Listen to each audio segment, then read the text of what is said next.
இந்த காலை வேளையிலே நாம் சிந்திக்கும்படியாக நம்முடைய பேராயம் நமக்கு கொடுத்திருக்கிற ரொம்ப அழகான ஒரு தலைப்பு, சிலுவை சீடத்துவத்திற்கான புதிய இலக்கணம். Cross a new paradigm of discipleship. A new paradigm of discipleship. இன்னைக்கு ரெண்டுமே பெரிய பெரிய எக்ஸ்ட்ரீம். சிலுவை ஒரு பக்கம் நிறுத்துகிறோம், சீடத்துவத்தை ஒரு பக்கம் நிறுத்துகிறோம். கிராஸ் ஒரு பக்கமும் டிசைபிள்ஷிப் ஒரு பக்கம். இந்த ரெண்டுத்தையும் நாம் சேர்த்து எப்படி பார்க்க போறோம்ன்றது ரொம்ப முக்கியமா. கலாத்தியர் 6ஆம் அதிகாரம் 17ஆம் வசனம்.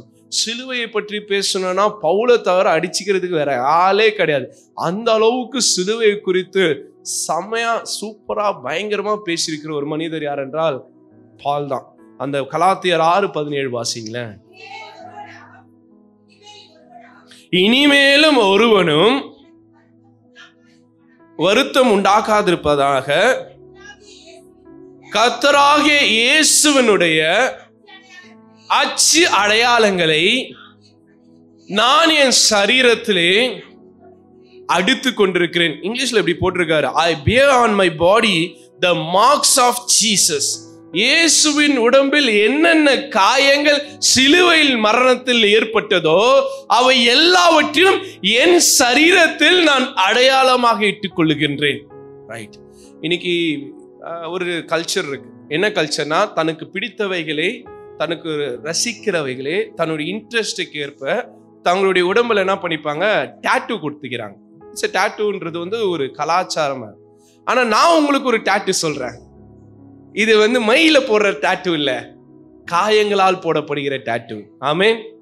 இந்த மயில போடக்கூடிய டாட்டூ இப்ப இருக்கிற டெக்னாலஜில என்ன பண்றாங்க, ஒரு பாய் ஃப்ரெண்டு கட்சவன அவன் பேரை எழுதுறாங்க.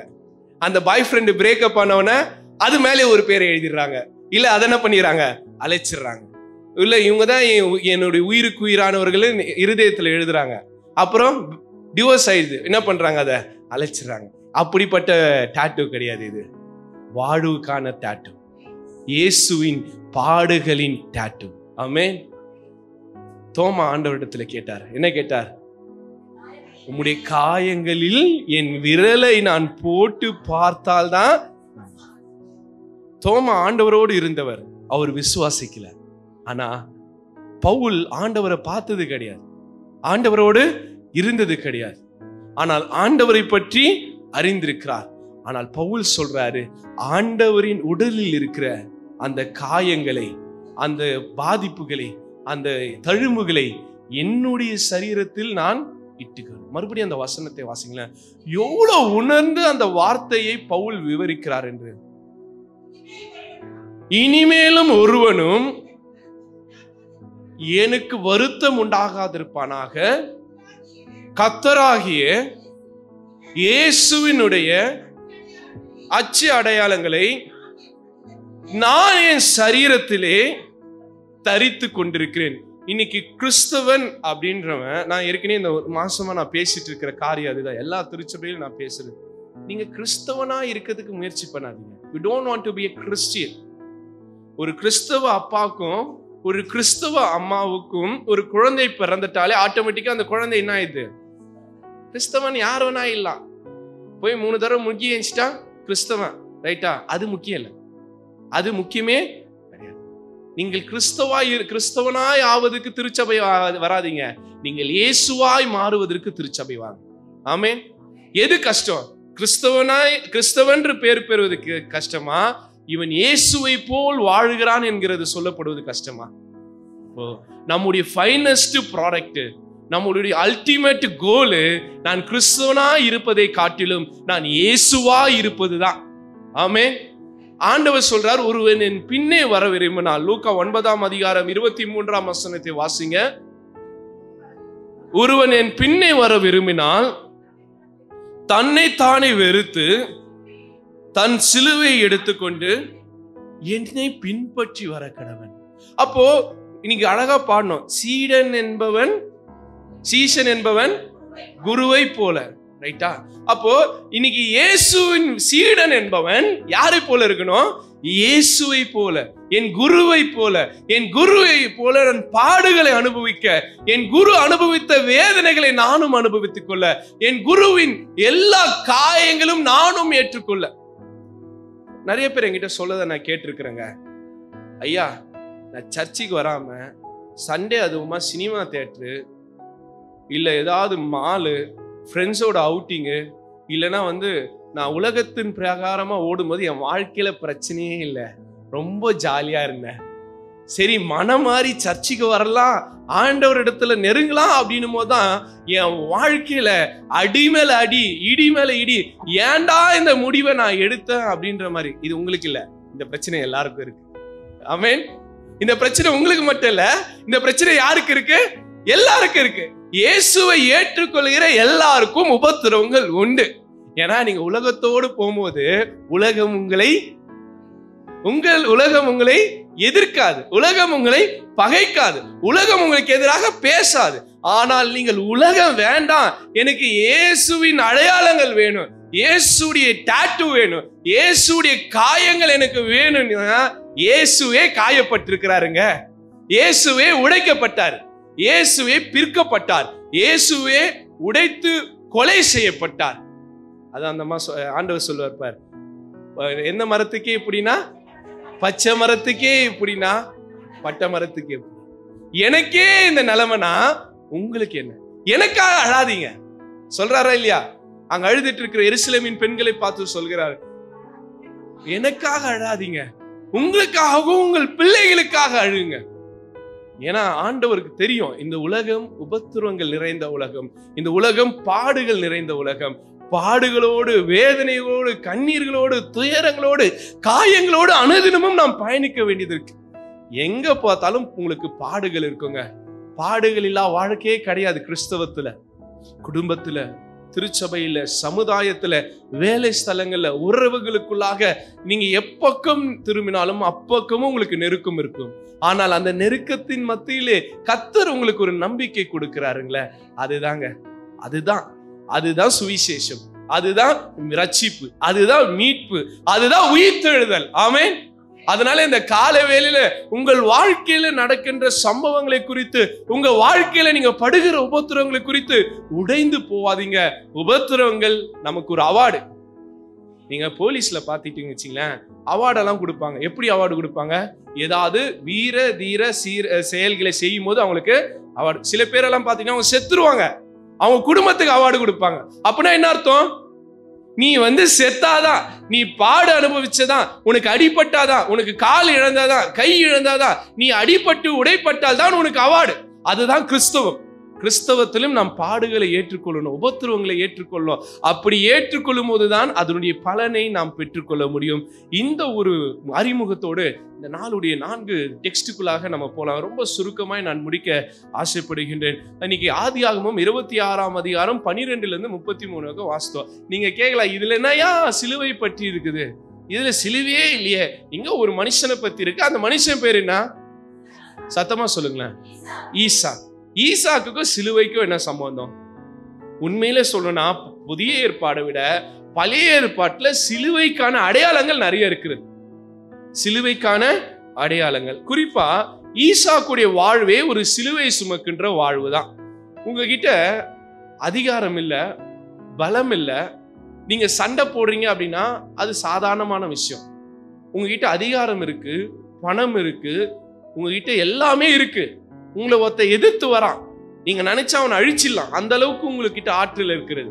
உங்களை எதிர்த்து வரவனை நீங்கள் அழிக்காம, அவனை கூட சண்டை போடாம, அவன் கூட திட்டாம, அவனோடு நீங்கள் சமாதானமா போறன்னு சொல்றீங்க பாருங்க, இதுதான் சிலுவையின் அனுபவம். அப்படிப்பட்டவன் தான் ஸ்ட்ராங் ஆனவன், அப்படிப்பட்டவன் தான் வலுவானவர்கள். இதை நாம் எங்கே உணர்ந்து கொள்கின்றோம் என்றால் ஈசாக்குடைய வாழ்க்கையில் நாம் உணர்ந்து கொள்கின்றோம். நான் சொல்ல வந்த முதல் குறிப்பு, cross bearing discipleship is an alternative way அப்படின்னு சொல்ல வரேன். சிலுவை சுமக்கும் சீரத்தவம் ஒரு மாற்று உலகிற்கான வழியாக நான் பார்க்கின்றேன். ஈசாக்கு கர்த்தரால் ஆசீர்வதிக்கப்பட்டவர். ஆமென். அவர் செய்வதெல்லாம் கர்த்தர் ஆசீர்வதித்தார். இன்னொன்னு, ஆபிரகாமுடைய வாழ்க்கையில இல்லாத ஒரு ஆசீர்வாதம் ஈசாக்குடைய வாழ்க்கையில இருந்தது.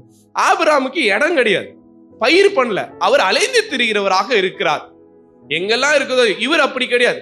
இவர் ஆடு மாடுகளை வளர்த்து இருந்தாலும் இவர் விவசாயம் செய்கிறவராக, பயிரிடுகிறவராக இருக்கிறார். அந்த வசனத்தை வாசிங்க. ஈசாக்கு அந்த தேசத்தில் விதை விதைத்தான், கர்த்தர் அதை ஆசீர்வதித்ததினால் அந்த வருஷத்தில் 100 மடங்கு. நான் கூட என்ன ஈசாக்கு போல நினைச்சுக்கிறேங்க. கர்த்தர் நம்ம விதைத்தோம், இன்னைக்கு பாருங்க எவ்வளவு அறுவடையை கொண்டு வந்து நிறுத்திருக்கிறார். ஹல்லேலூயா. உண்மையிலே அந்த இடம் பல வருஷத்துக்கு கழிச்சு நம்ம யோசித்து பார்த்து ஜெபம் பண்ணி ஒரு நம்பிக்கையோடு வச்சோம். கர்த்தர் நமக்கு நன்மைகளை கொடுத்திருக்கிறார். ஹல்லேலூயா. ரைட். அதே போல ஈசாக்கு என்ன பண்றாரு? விதை விதித்தார். கர்த்தர் அதை 1 மடங்கல்ல 2 மடங்கல்ல 100 மடங்கு அதாவது விதைகளை கர்த்தர் ஆசீர்வதித்து கொடுத்ததாக நாம் பார்க்கின்றோம். இப்ப என்ன பிரச்சனை ஈசாக்குக்கு வருதுன்னா, நீங்க 26ஆம் அதிகாரம் முழுசா வாசித்து பாத்தீங்கன்னா, அபிமெலேக்குடைய வேலையாட்கள் ஈசாக்கோடு என்ன பண்றாங்க? பிரச்சனை பண்றாங்க. என்ன பிரச்சனை பண்றாங்கன்னா, இவர் ஒவ்வொரு முறையும் துறவு வெட்டுகிறார். குறிப்பா இந்த துறவு யாருடையதுன்னா அவங்க அப்பாவுடையது. ஆபிரகாமுடைய துறவுகளை இவர் வெட்டும் பொழுது இவங்க முதல் முறை அதை வந்து சண்டை போட்டு அதை வாங்கிக்கிறாங்க. 2வது முறையும் அப்படிதான் பண்றாங்க, 3ஆம் முறையும் அப்படிதான் பண்றாங்க. ரைட். அப்ப இவர் அந்த ஒவ்வொரு முறையும் அவங்க இவருக்கு எதிராக வரும்பொழுது இவர்கிட்ட எல்லா அதிகாரமும் இருக்கிறது, இவர்கிட்ட பலமும் இருக்கிறது. இவர் கூட அதை விட ரொம்ப முக்கியமா யார் இருக்கிறா? தேவன் இருக்கிறார். 26ஆம் அதிகாரம் 22ஆம் வசனத்தை வாசிங்க.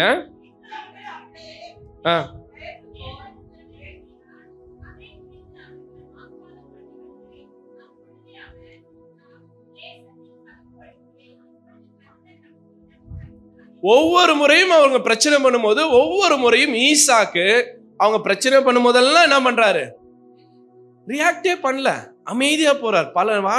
நீங்க உங்க வாழ்க்கையில நீங்க கிறிஸ்துவுக்குள் இருக்கிறீங்க அப்படின்னா அந்த மெச்சூரிட்டி வர வர நம்ம என்ன பண்ணோம்னா, நமக்கு எதிராக வரும்பொழுது, நமக்கு எதிராக சூழ்நிலைகள் இருக்கும்போது, நமக்கு எதிராக ப்ராப்ளம் வரும்போது அதை குறித்து யோசிக்கவே கூடாது. கடல் கொந்தளித்து கொண்டே இருக்கும், இயேசு நிம்மதியா தூங்கிட்டு இருக்கிறார். அதை விட பெரிய உதாரணம் கிடையாது. உங்க வாழ்க்கையின் படகு கவுந்து போற நிலைமை வந்தா கூட நீங்க கவலையே படாதீங்க, அமைதியா. எத்தனை எதிர்ப்புகளும் எத்தனை உங்களுக்கு எதிரான சூழ்நிலைகள் வந்தாலும் ரியாக்டே பண்ணக்கூடாது, அமைதியா போகணும். நம்ம அமைதியா போகும்போது கர்த்தர் நமக்காக வழியே ஆயத்த பண்ணுவார். ஈசாக்கு இத்தனை முறை அமைதியா போயிட்டார். கடைசியா 22ஆம் வசனத்துல கர்த்தர் ஒரு இடத்தை யாருக்கு கொடுக்கிறாரு? ஈசாக்கு கொடுக்கிறார். அந்த இடத்துக்கு அவர் என்ன பேர் வைக்கிறாரு? ரெஹோபோத் அப்படின்றார். இப்போ ஈசாக்கு எங்கேயுமே பிரச்சனை பண்ணல, ஈசாக்கு எங்கேயுமே சண்டை போடல, அவங்க கூட வாக்குவாதம் பண்ணல, அவங்க கூட வார்த்தைக்கு வார்த்தை பேசல. அமைதியாய் அந்த இடத்தை விட்டு கடந்து கடந்து கடந்து கடந்து போய் கடைசியா ஒரு இடத்துல எங்க வந்து நிக்கிறாரு? ஈசாக்கு. அந்த இடம் பேரு ரெஹோபோத். இப்போ இவ்வளவு நேரம் பிரச்சனை பண்ணவனுங்களை கர்த்தர் மாற்றுறார். எப்படி மாத்துறாரா? 26ஆம் அதிகாரம் 28ஆம் வசனத்தை வாசிங்க. அதற்கு அவர்கள், நிச்சயமாய் கர்த்தர் உம்மோடு இருக்கிறார் என்று கண்டோம், ஆகையால் எங்களுக்கும் உமக்கும். ரைட். இவ்வளவு நேரம் பிரச்சனை பண்ணியிருந்தவனுங்க இப்ப என்ன பண்றானுங்க? ஒரு சமரசத்துக்கு வரானுங்க. என்ன சொல்றானுங்க? அவனுக்கு சொல்ற வார்த்தை ரொம்ப பியூட்டிஃபுல்லா இருக்குது. கர்த்தர் நிச்சயமாய் உன்னோடு இருக்கிறார். அப்ப கர்த்தர் என்னோடு இருக்கிறார் அப்படின்னா நான் எனக்கு எதிராக வரவங்க கூட நான் என்ன பண்ணக்கூடாது? சண்டை பண்ணக்கூடாது. ஆண்டவர் சொல்றாரு, என்ன சொல்றாரு? உங்களை எதிர்க்கிறவர்களுக்காக அது பழைய ஏற்பாடு. புதிய ஏற்பாடுல என்ன சொல்றாரு? உங்கள் எதிரிகளை சிநேகிங்க, உங்கள் எதிரிகளுக்காக ஜெபம் பண்ணுங்க, உங்களை பகைக்கிறவர்களை ஆசீர்வதியுங்கள். ரைட்டா? பழைய ஏற்பாட்டுல அவர் சொல்றாரு உனக்காக யுத்தம் பண்ணுவார். புதிய ஏற்பாட்டுல ஆண்டவர் சொல்றார், உன்னை ஒரு கன்னத்தில் அடிதால் கணக்கு, உன்னை பகைக்கிறவர்களை சிநேகியுங்கள். உங்களை சிநேகிக்கிறவர்களை சிநேகிக்கிறதுனால என்ன பலன்? ஒண்ணுமே கிடையாது. உங்களை பகைக்கிறவர்களை நீங்கள் சிநேகிங்க, உங்களுக்கு எதிரானவர்களை மன்னிங்க. அவங்க கோபப்படுறாங்களா, விட்டுட்டு போயிட்டே இருங்க. உங்க குடும்பத்தார், உங்க கணவர், உங்க மனைவி, உங்க பிள்ளைகள், நம்ம விட்டு கொடுப்பதுனால நம்ம கோழைகள் அல்ல. விட்டு கொடுப்பதுனால நம்ம யாரு கிடையாது? கோழைகள் கிடையாது. நம்ம அமைதியா போறதுனால நம்ம ஏமாந்தவர்களும் கிடையாது. அவங்களுடைய கோபத்தையும் அவங்களுடைய எதிர்ப்பையும் நாம் தாங்கி அதை ஜெயமாக மாற்ற கர்த்தர் நம்மோடு இருக்கிறார். அவர் அமைதியா போறார். ஈசாக்கு 3 முறை அமைதியா போறார். அவர் நினைச்சிருந்தா சண்டை போட்டிருக்கலாம். ஆபிரகாம் சாதாரண ஆளே கிடையாது. அவரு லோத்துக்கு ஒரு பிரச்சனைனா போய் அங்க நிக்கிறாரு, படைகளை வச்சிருக்கிறார். ரைட்டா? படைகள்ல வெளிப்படையான படைகள் கிடையாது, அவங்க ஆட்கள் வச்சிருக்கிறார். ஈசாக்குக்கும் ஆட்கள் இருக்கிறாங்க. ரைட்? ஒரு கை மோதி பார்த்திருக்கலாம், ஈசாக்கு ஈசாக்கு மோதவே இல்லை. ஈசாக்கு அமைதியாய் அங்கிருந்து கடந்து கடந்து கடந்து போய் கர்த்தர் தனக்காக வைத்திருக்கிற ஆசீர்வாதத்தை பெற்றுக்கொள்ளும். இப்ப என் கேள்வி, முதல் கிணறுக்கு அவன் பிரச்சனை பண்றான்ல, அப்பயே ஈசாக்கு அதை பிரச்சனை பண்ணி அதை பிடிச்சிருந்தா ஈசாக்கு ரெகோபோத் கிடைச்சிருக்குமா? அப்போ கர்த்தர் சில தடைகளை, சில எதிரிகளை, சில பகைகளை, சில ஏமாற்றங்களை, சில தோல்விகளை நம்முடைய வாழ்க்கையில் அனுமதிக்கிறார். எதுக்காக? ரெகோபத்தை பெற்றுக்கொள்வதற்காக. அப்போ உங்க வாழ்க்கையில நீங்க எப்பெல்லாம் தோற்று போறீங்க, எப்பெல்லாம் நீங்க காயப்பட்டு போறீங்க, எப்பெல்லாம் நீங்க ஏமாந்து தோல்வி ஏற்று அவமானப்பட்டு அசிங்கப்பட்டு கூனி குறுகி நிற்கிறீர்களோ, உங்களுக்கு ஒரு ரெகோபத்தை கர்த்தர் ஏற்பாடு செய்திருக்கிறார். அதனாலதான் இத்தனை ஏமாற்றங்கள், இத்தனை பிரச்சனைகள், இத்தனை எதிர்ப்புகள், இத்தனை காரியங்கள். கடைசியா அந்த ரெகோபத்தை ஈசாக்கு பெற்றுக்கொள்கிறார். அப்போ உங்க வாழ்க்கையில நீங்க ஃபேஸ் பண்ற தோல்விகளும் ஏமாற்றங்களும் அவமானங்களும் உங்களுக்கு ஒரு ஆசீர்வாதத்துக்கு இட்டு செல்ல போகிறது. அதுதான் நான் சொல்ல வந்தேன். சிலுவை சுமக்குறது சாதாரண காரியம் அல்ல. சிலுவை சுமக்கும் போது ஏமாற்றங்கள், அடிகள், தோல்விகள், வீண் பிரச்சனைகள், சண்டைகள் எல்லாம் வரும். சிலுவையில் தொங்க வைக்கப்படுவீர்கள். சிலுவையில் உங்க முகத்துல காரி துப்புவாங்க, வயிற்றுல குத்துவாங்க, அடிப்பாங்க, உதைப்பாங்க. ஆனா கர்த்தர் உங்களை உயிரோடு எழுப்புவார். ஆமென். அப்ப என்னுடைய போக்கஸ் அன்றாட நடக்கிற பிரச்சனைகளை குறித்து இல்ல, என்னுடைய நிறைவை குறித்து. நான் எது மேல போக்கஸ்டா இருக்கிறேன், எதுக்காக நான் ஓடுறேன்? நான் ஒரு லக்கை நோக்கி ஓடிக்கொண்டிருக்கிறேன். பவுல் சொல்றார், ஆமாவா இல்லையா? நான் ஒரு லக்கை நோக்கி ஓடுறேன். அந்த இப்போ அடல்ட் அந்த இது தடைகளை வச்சு குடிச்சு ஓடுவாங்களே, அது பேர் என்ன கேம்? அது அடல்ட்ஸ். அந்த கேம் பார்த்துருக்கிறீங்களா? ஓட்ட பந்தயம் தான். 100 மீட்டர், 200 மீட்டர், 500 மீட்டர் ஓடணும். ஆனா இதுல என்ன பிரச்சனைனா, நீ ஓடக்கூடாதபடிக்கு தடைகள் இருக்கும். நீ என்ன பண்ண, அந்த தடைகளை எட்டி வச்சு ஓடனா உன்னால ஓட முடியாது. அந்த தடைகளை தூக்கி ஓரம் போட்டனா உன்னால ஓட முடியாது. அதுக்குள்ள வேற ஒருத்த ஓடுவான். நீ என்ன பண்ணும், அதை தாண்டி தாண்டி தாண்டி ஓடணும். அப்ப நீ கோழன் கிடையாது, அதை விட நீ உயரமா இருக்கிறன்றது அர்த்தம். அப்போ உங்களுக்கு எதிராக தடைகள் வர வர வர வர அந்த தடைகளை தாண்டி தாண்டி தாண்டி ஓடும்போது அப்பதான் நீ அந்த இலக்கை நோக்கி ஓட முடியும். இப்போ வாழ்வே ஒரு அந்த அடல்ட் ஸ்கீம் தான், ரைட்டா?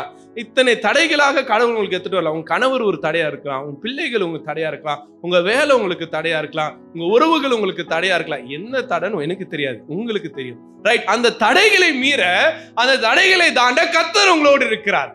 ஆமென், ரைட்? அதுதான் நான் சொல்ல வந்த முதல் குறிப்பு. இந்த சிலுவை, இந்த சீடத்துவம் என்பது ஒரு புதிய மாற்றத்துக்கான வழியாக நாம் பார்க்கிறோம். நிறைவுல இவ்வளவு தடைகளை கொண்டு வந்தான் பாருங்க, இவ்வளவு பிரச்சனைகளை கொண்டு வந்தான்ல, அவன் இந்த வார்த்தையை பார்த்து உங்ககிட்ட சொல்லுவான். என்ன வார்த்தை? 28ஆம் வசனம். நிச்சயமாக வாசிங்க அத. நிச்சயமாக கர்த்தர் உன்னோடு இருக்கிறார் என்று கண்டோம், ஆகையால் எங்களுக்கும் உமக்கும் ஒரு ஆணை. இவ்வளவு நாள் உன்னை பயமுறுத்தி இருந்தவன் இப்ப பயந்துட்டானா இல்லையா? இவ்வளவு நாள் உன்னை ஓட விட்டு இருந்தவன் இப்ப அவன் உன்கிட்ட ஓடி வரானா? நம்ம 2 பேரும் ஒரு உறவுக்குள்ள வந்துடலாம். நீ என்ன பண்ணக்கூடாது, என்ன அழிக்க கூடாது, நீ எனக்கு எதிராக வரக்கூடாதுன்ற ஒரு சமாதானத்தை யார் கொண்டு வராங்க? இவ்வளவு நாள் ஈசாக்குக்கு பிரச்சனையை ஏற்படுத்தி கொண்டிருந்த அந்த கூட்டம் கொண்டு வருகிறது. அப்ப இந்த சிலுவை சுமக்கும் போது உபத்திரங்கள், பாடுகள் இதெல்லாம் நீங்க தாண்டி வரும்போது, கர்த்தர் உங்களுக்கான இலக்கை அடைய செய்யும் போது, இதுவரையிலே பிரச்சனையாக இருந்தவர்கள் உங்களிடத்தில் வருவார்கள். ஆமென், ரைட்? இப்ப அடுத்த குறிப்புக்குள்ளாக நாம் கடந்து செல்லலாம். Cross bearing discipleship invokes suffering. சிலுவை சுமக்கும் சீடத்துவம் பாடுகளை ஏற்க அழைக்கிறது. 2வது குறிப்பு அதுதான். சிலுவை சாதாரணமா சுமைக்க முடியாதுங்க. சிலுவை கனமானது, சிலுவை தாங்க முடியாதது, சிலுவை அழிக்கக்கூடியது. இதெல்லாம் ஏற்றுக்கொள்வதுதான், ரைட்டா? இப்ப மிலிட்டரிக்கு போறாங்க, ஆர்மிக்கு போறாங்க, போகும்போது திரும்பி வருவோன்ற நிச்சயத்தோட போவாங்களா? கிடையாது. போனவன் குண்டடிப்பட்டு அங்க சாகலாம், உடலு கூட திரும்பி வராது. ஏதோ ஒரு பாம்பு பிளாஸ்ட்ல உடல் கூட நாயிலாம், செதறி போயிடலாம். இதுல ஏதோ ஒரு நம்பிக்கையில திரும்பி கூட வரலாம். வாழ்வா சாவான்ற நம்பிக்கையில எதுக்குள்ள போறாங்க? மிலிட்டரிக்குள்ள போறாங்க. இன்னைக்கு நீங்க சிலுவையை தூக்கணும்னு நினைச்சிட்டீங்கன்னா உங்களுக்கு அந்த நம்பிக்கை தான்.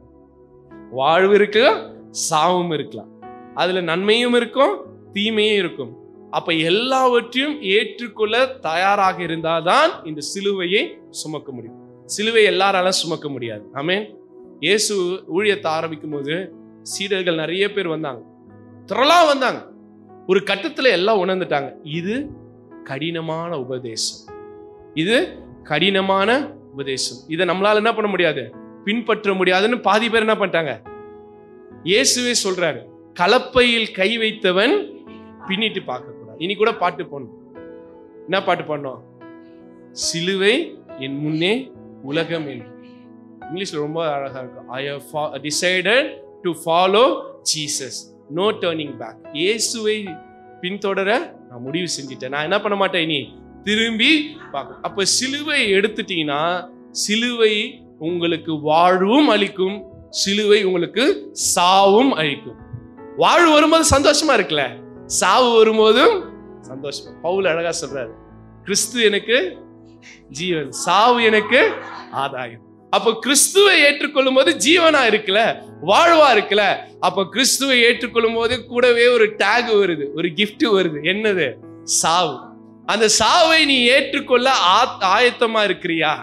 அந்த சாவை சந்தோஷமா ஏற்றுக்கொள்கிறியா? ஆதி திருச்சபை ஏற்றுக்கொண்டது.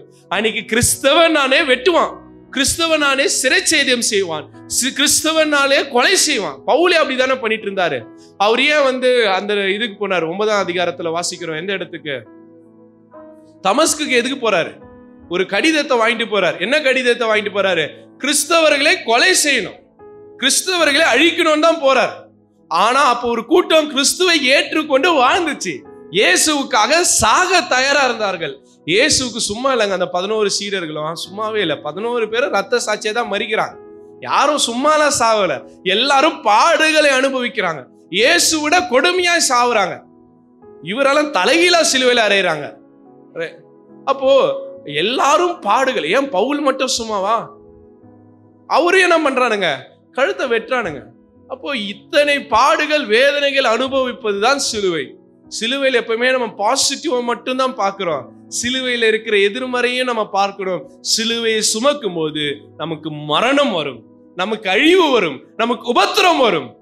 ஆனா உபத்திரவப்பட்டது நல்லது அப்படின்னு ஏற்றுக்கொள்கின்ற ஒரு தைரியம் இருந்தால்தான் இந்த சிலுவையை நம்ம சுமக்க முடியும். சிலுவையை சாதாரண எடுத்து கழுத்துல மாட்டிக்கிறது பெருசு இல்லை. சிலுவை எடுத்து கழுத்துல மாட்டிக்கிறது பெருசு இல்லை. எவன் வேணா மாட்டிக்கலாம். சினிமாக்காரன் கூட மாட்டிக்கிறான், ஸ்டைலுக்கு காதுல மாட்டிக்கிறாங்க, மூக்குல மாட்டிக்கிறாங்க. அது பெருசு இல்லை. உண்மையான சிலுவையை சுமப்பதுதான் பெருசு. ஆமென். இந்த சிலுவை எப்படிப்பட்டதுன்னு பவுல் சொல்றாரு பாருங்களா. 11ஆம் அதிகாரம் 23ஆம் வசனத்தை வாசிங்க.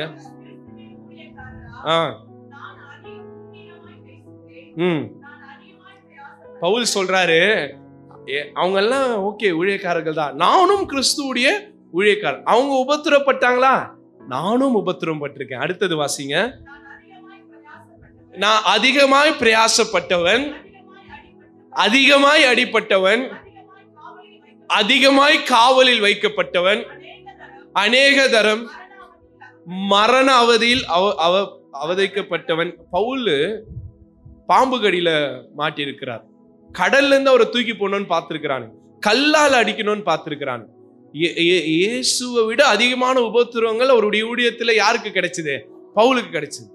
பல முறை அவர் வலிப்பு நோயால பாதிக்கப்பட்டிருக்கிறார். பல வேளைகள்ல அவர் உடல் அப்படியே அவர் சொல்றாரு, என் உடல் அப்படி இருக்கு அப்படின்றாரு. தொடர்ந்து வாசிங்க. அதுல யூதர்களால் ஏறக்குறைய 40 அடியாக 40x5 முறை யோசிச்சு பாருங்க, எத்தனை முறை அடி வாங்கியிருக்கிறாரு? 200 முறை. அந்த அடியெல்லாம் சாதாரண அடி கிடையாது. ஒவ்வொன்றும் உயிரை பிரித்து எடுக்க, இந்த சரீரத்திலிருந்து அந்த சதையை பிரித்து எடுக்கக்கூடிய அடிகளை வாங்கி. பவுல் ரொம்ப ஜெய்ஜானிட்டிக்கான மனுஷெல்லாம் கிடையாது.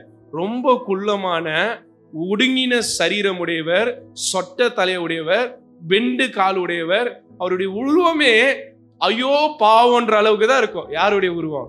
பவுல். அதனால இன்னைக்கு ரோம கத்தோலிக்க திருச்சபையில பவுலுக்கு என்ன பேர் தெரியுமா? சின்னப்பர். அவர் பேர் என்னது?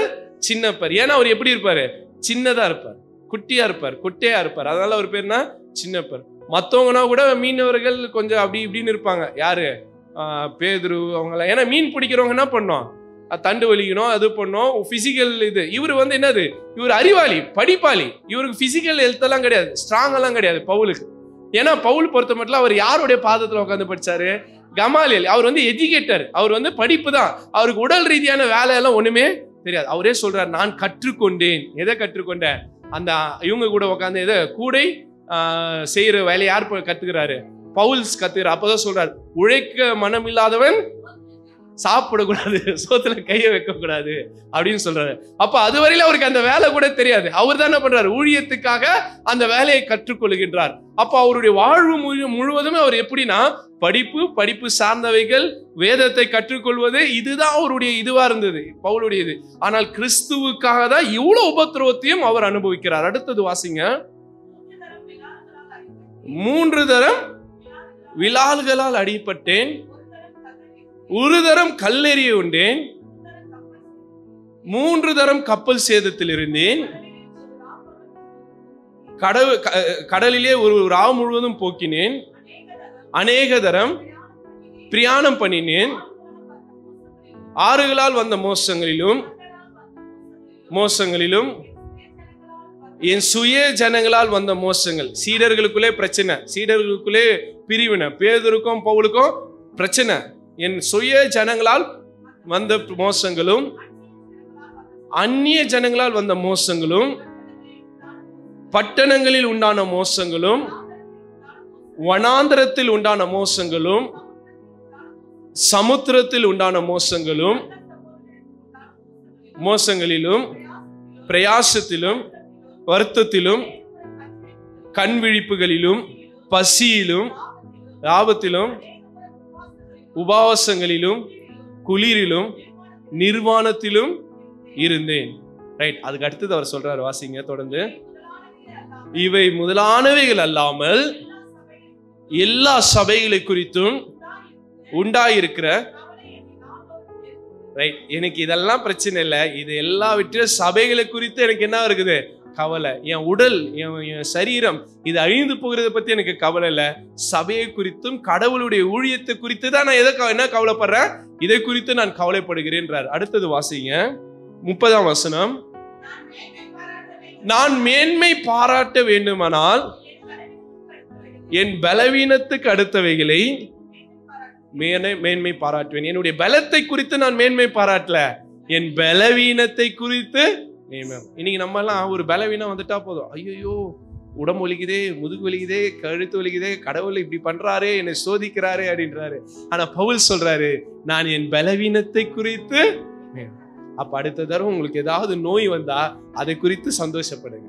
என் பலவீனத்தில் என் கர்த்தர் என்னோடு இருக்கிறார், என் பலவீனத்தில் கர்த்தர் என்னை பலப்படுத்துகிறார் என்று தைரியமாக பவுலை போல இந்த உபத்திரவங்களை அனுபவிக்க நாம் ஏற்றுக்கொள்ள தயாராக இருக்கிறோம். யோவான் 15ஆம் அதிகாரம் 18ஆம் வசனத்தை வாசிங்க.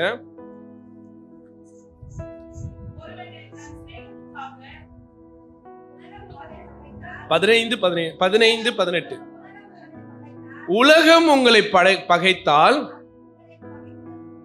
அது உங்களை பகைக்கிறதுக்கு முன்னே என்னை பகைக்கிறது. ரைட்டு, எவ்வளவு அழகா சொல்றாரு பாருங்க. இந்த உலகத்தில் இருக்கிறவன் உங்களை வெறுக்கிறானா, கவலையே படாத, உன்னை அவன் வெறுக்கிறதுக்கு முன்னாடி என்னதான் அவன் வெறுத்திருக்கிறான். ரைட்டா? அப்போ உங்களை வெறுக்கிறவர்கள் உங்களை வெறுப்பதற்கு முன்பாக ஆண்டவர் இயேசுவை வெறுத்திருக்கிறது. இயேசுவே வெறுத்தவன் உன்னை வெறுக்காம இருப்பானா? என்னை வெறுக்காம இருப்பானா? அதனால அவனுடைய வெறுப்பையும் அவனுடைய எதிர்ப்பையும் குறித்து கவலைப்படாதீங்க, அவ எல்லாவற்றையும் ஏற்றுக்கொள்ளுங்கள். அதுக்குன்னு அவனுடைய எதிர்ப்புக்கு போய் சரி நிக்காதீங்க. என்ன பண்ணாதீங்க? அவனுக்கு எதிர்ப்புக்கு போய் சரிக்கு சரம் நிக்காதீங்க. அடுத்தது வாசிங்க, யோபு 42ஆம் அதிகாரம் 3ஆம் வசனத்தை வாசிங்க. யோபு 42ஆம் அதிகாரம் 3.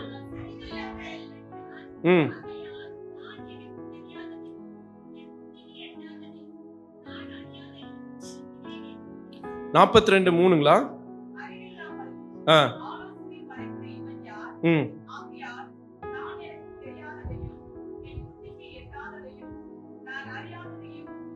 அஞ்சு வாசிங்க. 42:5.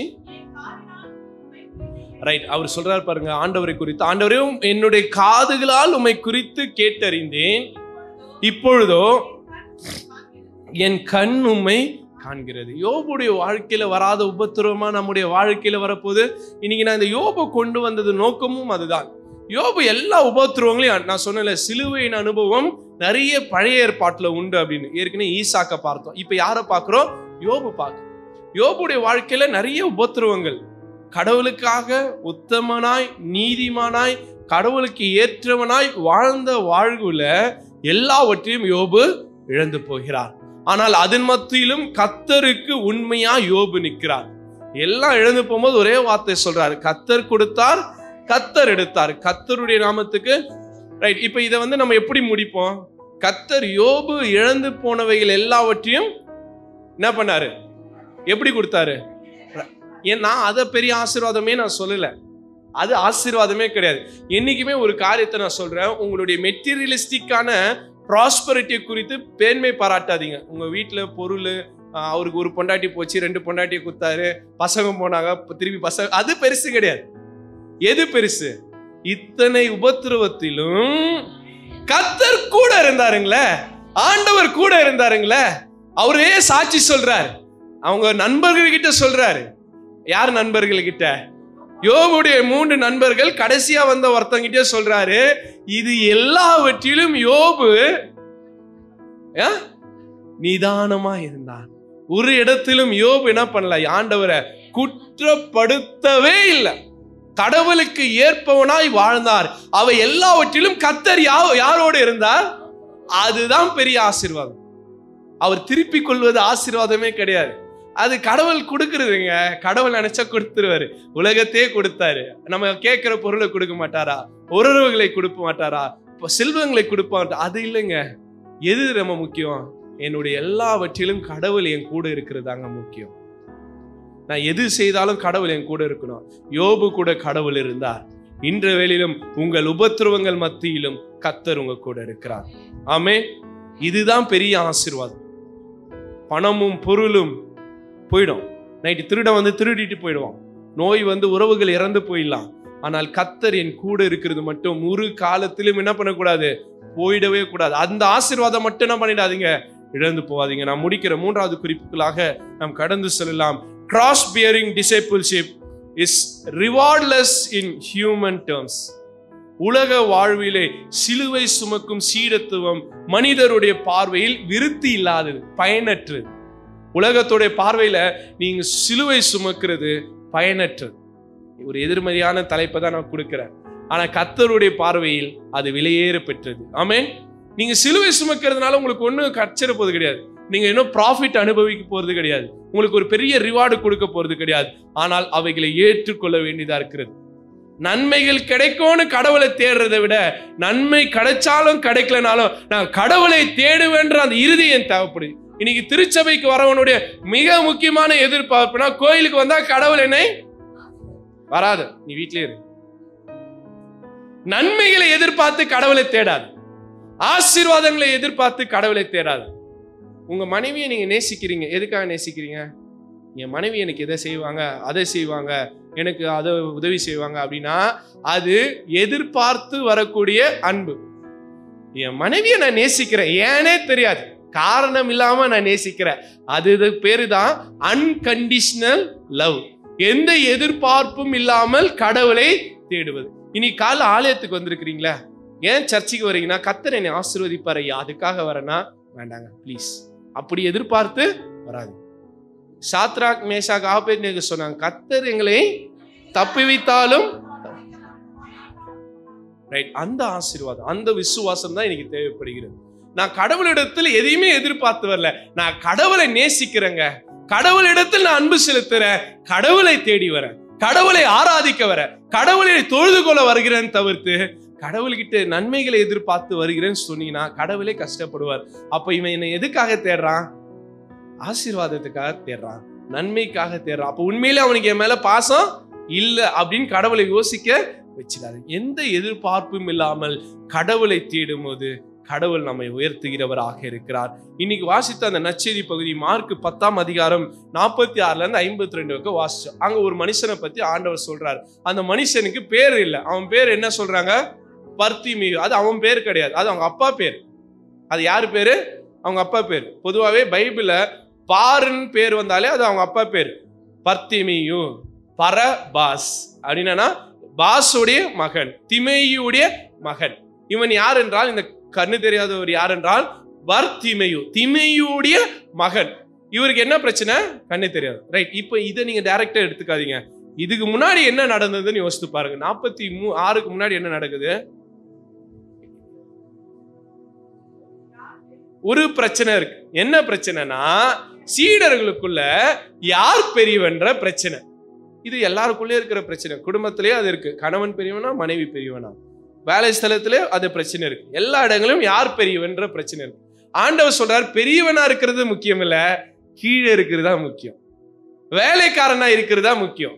எஜமானனா யார் வேணா இருந்தலாம், ஆனால் ஊழியக்காரனா இருப்பதுதான் பெருசு. அந்த வசனத்தை வாசிங்களேன்.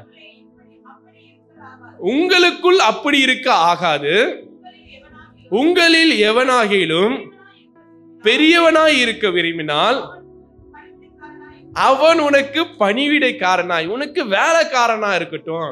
அப்போ நான் மேன்மையானவைகளே மேலானவைகளை நாடுவதை காட்டிலும் கடவுளுக்கு ஏற்றவைகளும் தாழ்மையானவைகளையும் ஊழியம் செய்கிறதையும் நான் தேட வேண்டியதாக இருக்கிறது.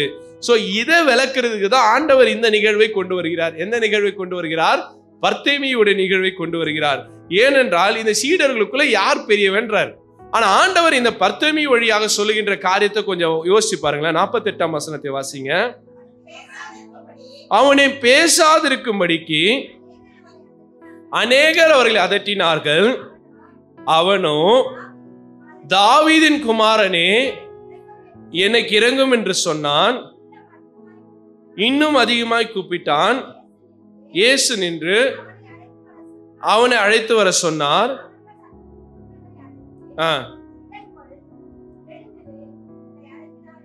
ரைட். 52 வாசிங்க.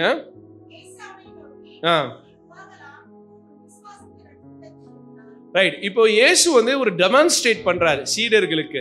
நீங்க உங்களுக்குள்ள பெரியவன்னு யோசிச்சுட்டு இருக்கீங்க. உங்களுக்கு இருக்கிற அறிவை காட்டிலும் இந்த பார்வை இல்லாதவனுக்கு அறிவு அதிகமா இருக்கிறது. ஏன்னா அவன் இயேசுவை அடையாளம் கண்டு வச்சிருக்கிறான். இயேசு அவன் என்ன சொல்றான் பாருங்களேன், தாவீதின் குமாரனேன்னு சொல்றான். அடுத்தது இயேசுவிடத்தில் எனக்கு விடுதலை கிடைக்கும்ன்றான். அடுத்தது அவன் விடுதலை பெற்ற பிறகு இயேசுவுக்கு சீடனாய் மாறுகிறான். இவங்கெல்லாம் ஏதோ ஒரு நன்மையை எதிர்பார்த்து இயேசுவுக்கு பின்னாடி இருக்கிறாங்க. யாரு? 12 பேருமே இயேசுவிடத்தில் ஏதோ ஒரு நன்மைக்காக இருக்கிறாங்க. அவங்களுடைய நன்மை என்னன்னு நமக்கு தெரியுது. இயேசுவுக்கு அடுத்து யார் அந்த இடத்தை நிரப்ப போறது? இன்னொன்னு, இயேசு பரலோகத்துக்கு போன பிறகு இன்னொரு இடத்துல வருது பாருங்க, யாரு வலதுபுறம் யார் இடதுபுறம். அப்ப இவங்க எல்லாம் ஏதோ எதிர்பார்ப்போட யாரு கூட இருக்கிறாங்க? இயேசு கூட இருந்த கூட்டம் எல்லாம் அப்படிதான் இருந்தது. ஆனா இந்த மனுஷன் இத்தனை வருஷம் கண்ணு தெரியாத ஒரு வாழ்க்கை வாழ்ந்திருக்கிறான். அவன் வாழ்க்கை பாதி போச்சு. இப்ப அவனுக்கு கண்ணு தெரிச்சுது, கண்ணு பார்வை அடைஞ்சிட்டான். இப்ப நியாயமா அவன் என்ன பண்ணிருக்கணும்? போய் உலகத்துல வாழ்ந்திருக்கணும். ஆனா அவன் என்ன பண்றான்? எனக்கு உலகம் வேண்டாம், நான் வாழாத இந்த வாழ்க்கை எனக்கு வேண்டாம். இத்தனை வருஷம் நான் கண்ணு தெரியாம இருந்தா ஒண்ணுமே நான் பார்க்கல, நான் போய் உலகத்தை சுற்றி பார்த்து எல்லாத்தையும் ஆண்டு அனுபவிக்கிறேன்னு போகாம அவன் வாழ்க்கையில நன்மை கிடைச்ச பிறகு யார் பின்னாடி வரான்? அப்போ அவன் என்ன பண்றான்? தொடர்ந்து கஷ்டப்பட ஆண்டவர் இடத்தில் வருகிறான், ஆண்டவருக்காக வாழ வருகிறான். அப்பா இவங்களுடைய ஒப்படைப்பு பெருசா, பர்தேமியுடைய ஒப்படைப்பு பெருசா? இவங்க எல்லாவற்றையும் வாழ்ந்துட்டு யார் பின்னாடி வந்திருக்கிறாங்க? இயேசு பின்னாடி. இவன் எதுவுமே வாழல, இப்பதான் அவனுக்கு வாழ்க்கை தொடங்குது. ஆனா அந்த வாழ்க்கை எனக்கு வேண்டாம், எனக்கு யாருதான் வேணும்? இப்ப எது பெருசு? பர்தேமியு பெருசா, இல்ல அதுக்கு முன்னாடி அடிச்சுக்கிற இந்த சீடர்கள் பெருசா? எது பெரிய சீடத்துவம்? உண்மையான தேவச்சமே, பர்தேமியுடைய சீடத்துவம் தான் பெருசு. நம்ம இவ்வளவு நாள் பர்தேமியை வேற மாதிரி யோசிச்சுட்டு இருந்தோம். நான் இன்னைக்கு யோசிக்கும் போது அதான் யோசிச்சேன். முன்னாடி அதை யோசிக்கும் போது இவங்களுக்குள்ள பிரச்சனை, யாரு பெரியவன்? அப்ப இவங்க போட்டி போட்டுன்னு வாழ்ந்துனுக்குறானுங்க இயேசு கூட. இயேசு அது கஷ்டப்படுகிறாரு. ஆனா ஒருத்தன் வரான், இவ்வளவு வருஷம் வாழ்க்கை இழந்து போயிருக்கிறான், இயேசு இடத்துல சுகம் பெற்றுட்டான். போய் உலகத்தோடு வாழாதபடிக்கு எனக்கு உலகம் வேண்டாம், இயேசுவுக்காக நான் வாழுறேன்னு தன் மீதி வாழ்க்கை இயேசு இடத்துல கொடுத்தான் பாருங்க. அதுதான் உண்மையான சீடத்துவம். இந்த சீடத்துவத்துக்காக கர்த்தர் நம்மை அழைக்கிறார் இந்த கால வேளையிலே.